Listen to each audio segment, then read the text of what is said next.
Penjabat Gubernur Aceh Dr. Haji Safrizal ZAMSI bersama istrinya Hajah Safriati SSI MSI mengunjungi salah satu calon penerima rumah layak huni pemerintah Aceh guna memverifikasi kelayakan penerima di Kampung Alupande, Kecamatan Panga, Kabupaten Aceh Jaya pada Minggu 19 Januari 2025. Calon penerima rumah bantuan yang dikunjungi PJ Gubernur adalah Anwar, seorang buruh tani dan istrinya Nur Malasari.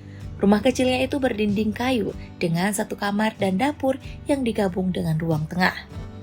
Dalam kunjungan tersebut, Safrizal memastikan bahwa pembangunan rumah layak huni berjalan tepat sasaran dan sesuai dengan kebutuhan masyarakat. Orang nomor satu di Aceh itu juga masuk langsung ke dalam rumah dan melihat dari dekat kondisi Anwar yang masih serba kekurangan.